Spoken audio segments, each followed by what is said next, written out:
I've been very upfront. I will disagree with my right when I disagree with them, and I publicly do that. And I'll disagree with the left when and I'll do that publicly. And I did that as mayor, and I'm doing it as governor.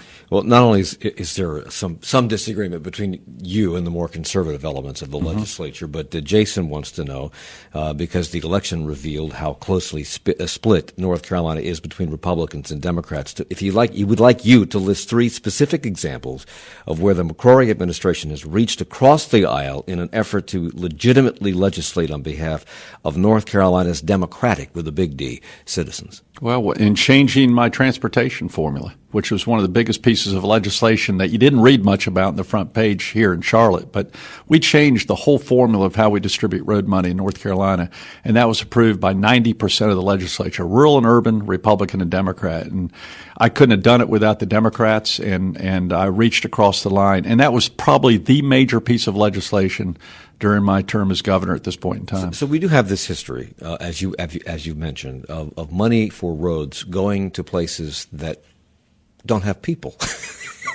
At least not as many people as the urban areas. You know, one thing I noticed when I was mayor, and I noticed when I was governor, we'd drive to the beach from Charlotte, and the roads would go from 2 lanes to 8 lanes, yes, back to 2 lanes, back to 8 lanes. And wherever it was 8 lanes, it was named after a politician or a former Department of Transportation board member.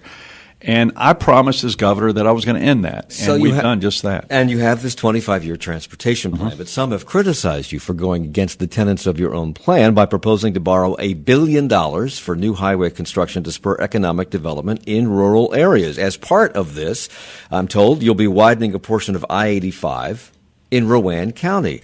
Now, all due respect to Rowan County, but why would a project like that get the green light when we have to build toll lanes on I-77 through Charlotte?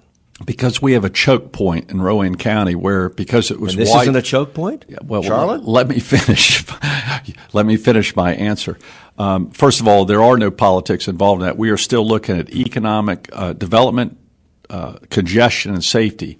The other thing, we've got projects right now that have been sitting on the sidelines for 10 to 15 years that we want to unleash some of the choke points where it went from 8 lanes to 2 lanes to 8 lanes to 4 lanes and so forth. And one of those choke points is right beyond Rowan County, where it was in Salisbury, it's 8 lanes, and then it goes right back down right before you get into Cabarrus County to a mile or 2 choke point right there.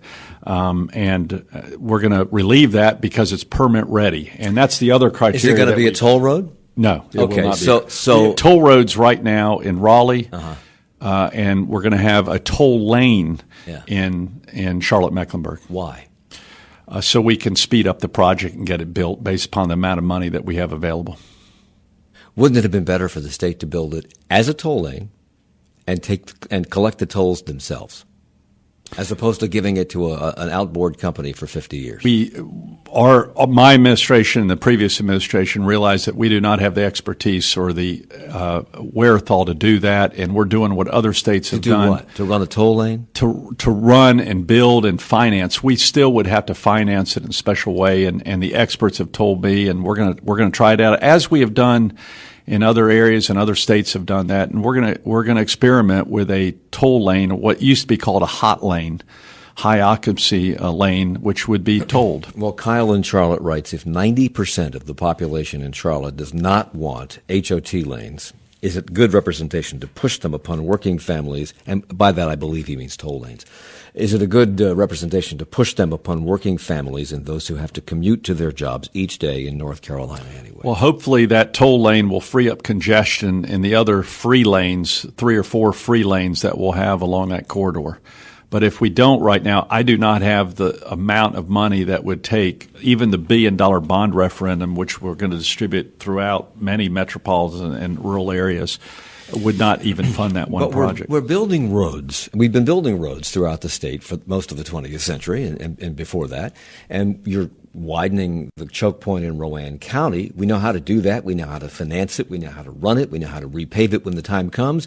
Why don't we know how to build toll lanes if they are in fact necessary on I-77 from Charlotte to Davidson? Well, we do know how to do toll lanes. It's a matter of the financing of it. And I'll be glad to have Tony Tatum, my Secretary of Transportation, come in and explain that. But we are exploring every option right now. And the fact of the matter is we do not have enough money in the long term to meet all of our road demands. Why not?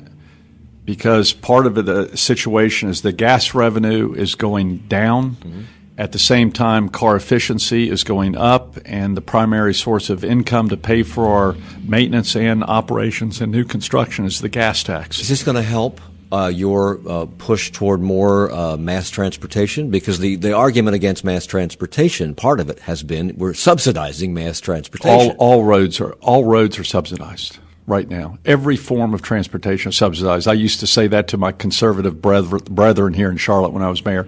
All forms of transportation are subsidized. Everything that guy just said is bullshit. Thank you.